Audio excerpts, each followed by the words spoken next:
obviously, then you joined Shamen, and you made things change. How did they feel? You know, when you first said, "I think we should." Did you say like, "I think we should do like"? Because it was very different, obviously, once you joined from what was before. Well, no, not really. If you look at like I'm on the Intact album, I was a guest vocalist and remixer of Move Any Mountain and Ebenezer Good. And that was it. I didn't realise you weren't in the Shamen when you. Yeah, but no, I was just a guest at that point. Just a guest, so the music was still dance music, like all the other tracks on there, Lightspan, Possible Worlds. Things like Hyperreal, yeah, or like Make It Mine. They were all dance records, and I wasn't involved in any of the original versions because I was just a guest vocalist. To get to number one from that is quite an achievement. Was it attempted or was it just? Yeah, no, we were going for it. Yeah, no, it was intentional. I know you like attention. No, it was intentional. Like as a band, you want to take your music to the very pinnacle of where it can go. So who do you think, after your obviously your own band, were the best? Was it Orbital? Was it Underworld? You know, of the '90s, the dance band. I don't. Where do you see yourself? This Shamen? No, well, it's the same with like bands or producers. There isn't a best. You know you like someone's style. Yeah. You know, if you like someone's style, that doesn't mean they're the best. I don't mean the best of all time. Well, there's songs from everyone, like Belfast by Orbital. That was Orbital is one of my favourite tracks. So, but do I think Orbital are better at my funeral? It's that good. Orbital Belfast. Yeah, so, you know, Orbital are right up there, but then so are KLF, so are Chemical Brothers. Well, KLF, obviously just an artistic statement, really, and they've done, obviously, they didn't even play their reunion. They got Jarvis Cocker to do it, didn't they? Just 2 years ago. Do you think the KLF will ever come back? I have no idea. Doubt it. If they've got any sense. Would you burn £20 million yourself? What? With the Shamen? Yeah. No, never going to happen. Not until hell freezes over. And anyway, you don't need any old codgers on the stage when you can get like nice young guys in their 20s who can be eye candy for the girls. You don't need old codgers like we're no Rolling Stones. You know what I mean? You're doing it again when we're 60 and all that. No, probably not. No, fuck that. What do you think about this generation now? Because they don't seem, I'm going to sound like an old man just moaning, but they don't seem to go back to the past, the music like sort of like our generations did, where we would look back and we would find bands, you know, like way before, you know, things like the Smiths. They're kids. They're kids. Obviously, they want to hear what their mates are doing and what the young are doing. Like we don't do it. Why do we need to be relevant to them? The social media. Those kids that really get into dance music properly, get into underground house and techno, will find out about the roots and learn to appreciate it when they mature to that. I think everyone's got to have their time. Let the kids do what the kids do. That's what I reckon.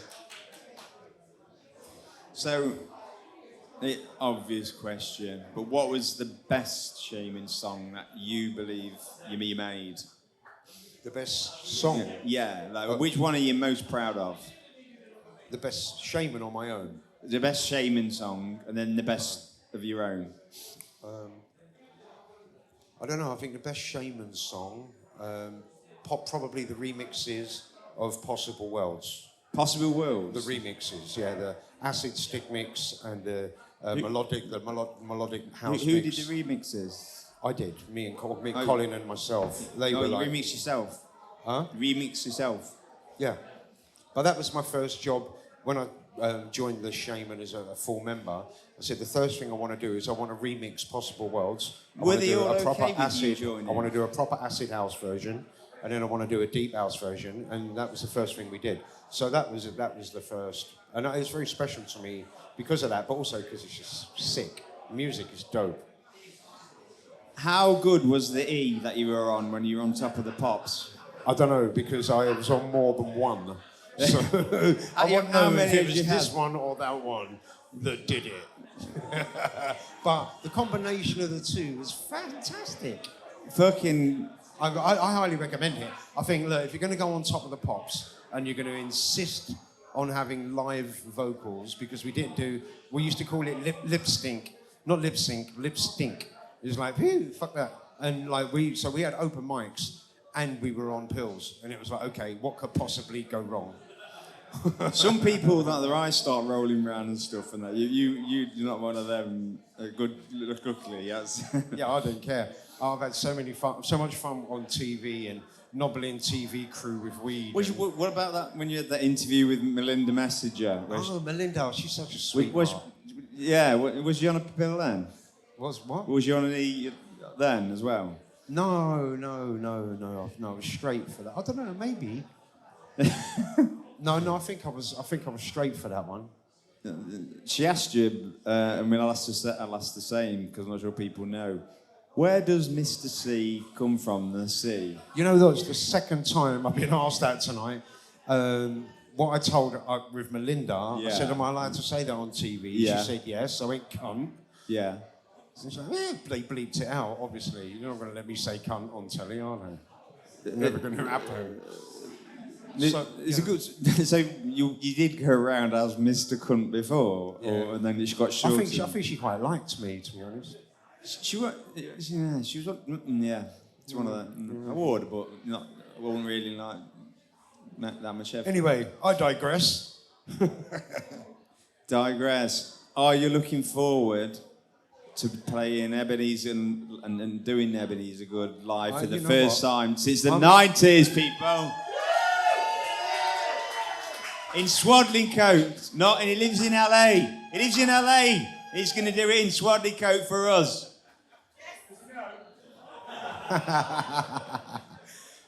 Actually, I am. I haven't rapped Ebenezer Good since I did it about 8 years ago at a pub in a karaoke. Right, and it was wicked because people didn't know what was going on. It's like, you know when people are like, all of a sudden, they that double take, hold on, that's fucking him, isn't it? Do you know what I mean? Which was hilarious. So I think that was the last time He didn't win his own karaoke No, it's karaoke. It's not a competition. It's an expression of inner belief in oneself. You very much maligned I did perform Ebenezer Good at a karaoke, and I did rap it on one of my streams, which I've been doing over lockdown. So yeah, that's it. I'm excited. No, like, you know, after 16 months of not being allowed out to play, I'm just happy to be here drinking a beer and like having a laugh. Like, happy days. We're very lucky to have someone who it was one of the most famous men in the 90s and still famous, still making it happen with his own record label, Super Freak.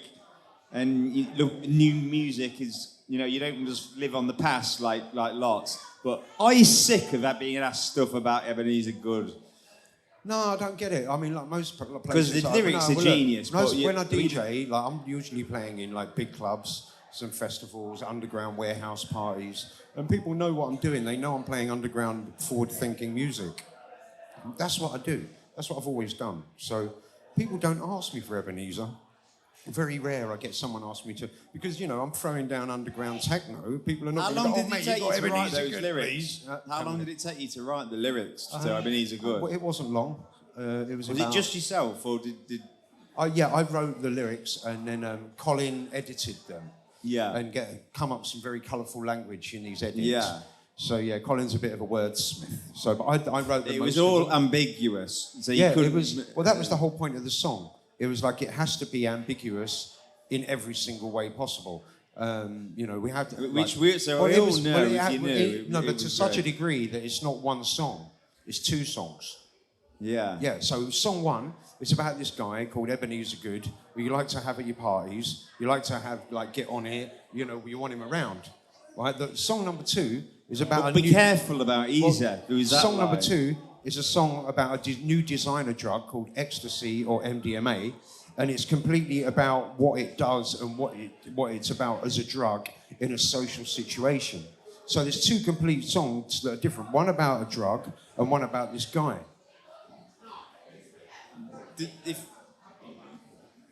And you have to drop the H in the word he to know the sort of differences. Because everywhere you say where it's got an H in the word he, it's about this guy called Ebenezer Good. But if you take away the H, it says E. And then it's not. It's about a drug. And the whole song completely flips. And it's not even about the chorus. It's about the verses. The crazy songs from number 8. Completely spell it out, but people didn't get to ask the right question was, what do you do about that H?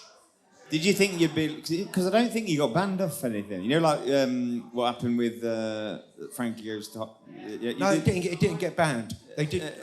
no, they questioned it. There was the Daily Mail who said... It's funny. A couple of weeks ago in LA, I did BBC sent some cameras around to my house, and they're doing a programme about number ones of 1992. So they wanted to come in and talk about Ebenezer Good and all that. And it was quite interesting. We're sitting here a few weeks later talking about Ebenezer Good.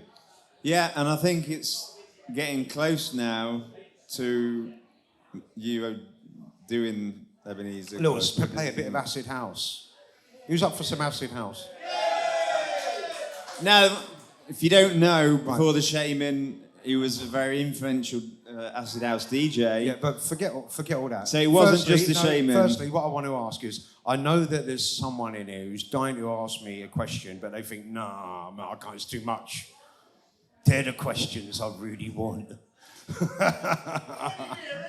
I had to go around the shop and get some on the way here because we ran out. We got to stop to the shop. We stopped at Sainsbury's to get some mirrors. This lady, can get her the microphone, please.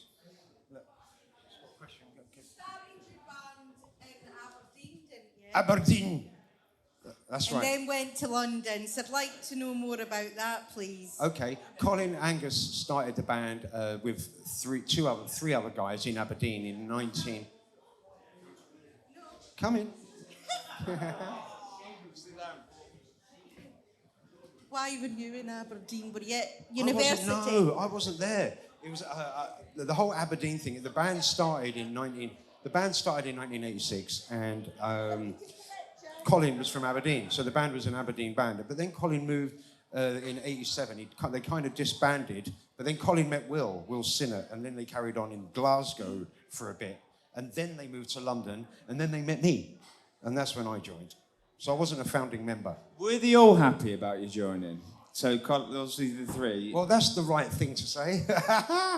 Can you imagine? We were all fucking disappointed that you joined, you Roman. Oh shit, we got to number 1 with one of the most famous songs that's ever going to be written. I think that the dance sort of rave revolution was very big in actually Scotland. Yeah, huge. The rave scene was huge. The Archie, we used to go to the Archies. I've seen you in Scotland, same with the Prodigy before they got really big. Yeah. Because they used to play in a lot of very small sort of raves. Yeah, we all did. I met you in DC 10 a few years ago. Oh, now we're going to murky territory. Yeah, that was tasty. I bet you can't remember it as much as I can't remember it. What's the best club you've ever played in? The End. The End, without any shadow of a doubt. I've played in some really amazing clubs around the world, from the Twilo in New York to Giant in LA to Tokyo, Yellow, and all some amazing clubs. What made it so good? But The End, it's just the way we built it, the reasons we built it, what we put, the love, sweat and tears we put into building that place, and we did it for all the right reasons. So The End, for me, there's nothing really that was anywhere like it in the world. It was unique in every way, and there was no sellout. It was underground, it was proper. What made it that unique? Everything. The fact that it was me, and also, we got Leo and Bushwhacker, and, we had a really good crew, and it was the team. What we had going on in the building, it weren't just about me or Leo, who was my partner. It was about the team and the way it was run, from the director through to all the managers, the bar managers, the people that did all the PR stuff, the side of it, the people that run the label, end recordings. It was a team, and it was like a family, and we all have a laugh with each other, and it felt like a family. And so everyone was pulling in the same directions for something that was special. And that's why The End became what it was. It was built by DJs for DJs, built from underground music for underground music. Why did it end? The End. Because with every end, there is a new beginning. Was it because you made loads of money and you went off to live in LA? Like, Yeah, well, yeah, no, I had be to bothered anymore. pack my little, you know when you get like the one, you pack your bag in, pack your little material stick over the shoulder with a material thing, you know, off you toddle to Hollywood, you know what I mean? So why did you fuck off to LA? Well, I'm an aging DJ. I'm not going to lie. I'm not 21. I mean, I know you'll think I was only 23 and that, but you know, what I mean, it's not true. Don't believe a word of it. No, but like, I don't want to be doing this when I'm 65. I don't want to be doing it when I'm probably 60, which is only 5 years away. But I did discover another love, and that's acting. I studied weekly for 5 years, method acting, Stanislavski, Chekhov. Went in hardcore, so found, you know, learned lots about psychology. Are you going to carry that on? I'm carrying that on, yeah. That's going to be something that will keep me entertained a bit. I'm going to do some voiceover work as well, but I'm ready to get on the big screen, ready for it. You've been trying for a while. I know, I'm lucky. You have the contact, yeah. so if you can... I know a lot of people because I've been DJing for 35 years. Do you know what I mean? And, you meet people, funnily enough, and I've got a lot of goodwill. I think because I've never really took myself too seriously. I think, and you know, I'm all about the love. I'm all about sharing a bit of joy. You know, forget about love. Who did you meet that was famous that you hated? Who was a bit of a cunt? Yeah, well, no, I love that bit. It's one of my favourite bits. Who was the worst person you met? Like, he was just a... It's what? Who was the worst famous person you met? Oh, God. See, I don't like talking bad of anyone. I know, but just but there's some right cunts out there. There is some cunts out there, isn't there? There really is. Excuse part of my French. I'm one of them. I'm not a comedian, and I do spit when I talk, so you have to be careful. Don't get too close. Right, any more questions before we, like, start jumping about like mad people? Someone down here put the hand up as well. Do you plan on releasing any more music soon? Sorry? Yeah. Do you plan on releasing any more music? I release loads of music. Well, like you... yeah, loads. Like, you can't as the Shamen for legal reasons. Like, yeah, obviously not as a Shamen, but I make underground house and techno and acid. And I've had loads of releases, lots of remixes on my Super Freak label and, you know, for other people. But I'm recording as Mr. C, but also as East LA Tech, and also Indigo Kids, and all my own Mr. C remixes. I must have been about 15 releases since lockdown. So I'm releasing a lot of music. Thank you. You're welcome. It's right lovely when like you get asked that question, you get to plug everything. Well, my latest single is called Celebration of Life, and that's on my very own label, Super Freak Recordings. And here I am, and I can promote that to you now because this lovely young lady here, looking delightful, look at that giggle, asked me the right question. Thank you so much.